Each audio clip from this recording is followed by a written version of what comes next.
Here's just a few images of evidence of the fact that we did take part in a practical using the actual force plates. So now I'm going to analyse the data that we found. So the first elements I've chosen to analyse are resultant net force, duration of phase, and net impulse, because force times time equals impulse. Overall, performer 1, who is the weaker performer, has a lower impulse of 141 newtons per second, whereas performer 6 had an impulse of 276. Performer 1's results were also lower than the mean, and performer 6 was above the group mean, which shows they are possibly the weakest and strongest performers in the group. Performer 6 also produced a larger resultant net force of 680 newtons compared to performer 1, who only had 279, which was below the group mean of 431, so 6 was again above. However, performer 1's duration of phase was larger than performer 6, which may suggest they were lighter performers, so they were able to get off the ground for longer.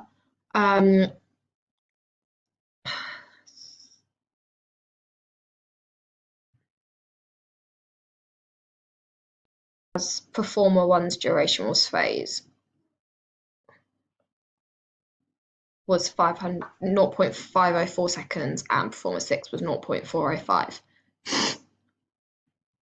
So the next elements I will analyse is velocity, mean power, and acceleration. The same again in all these elements, being that performer 1's readings were lower than that of performer 6.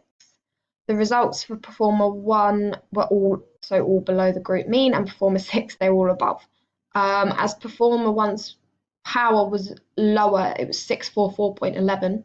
Their velocity would therefore be lower as well, because it's the speed in a given direction, and with lower power, speed would also be slower, and the velocity is 2.3 meters per second compared to performer 6, who was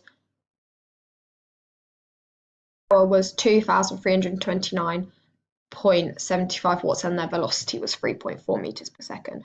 So if both of those were lower for performer 1, then their acceleration would be 2, as it's the increase in speed. The acceleration was 4.58 meters per second, and performer 6's was 8.5 meters per second. Finally, the last two elements I will analyse are their time in the air and jump height. As you would assume that the longer they are in the air, the higher the jump will be, which is what's shown between these performers. Performer 1's time in the air was 0.4 seconds, and their jump height was only 0.2 meters, whereas performer 6's time in the air was 0.63 seconds, and their jump height was 0.49 meters.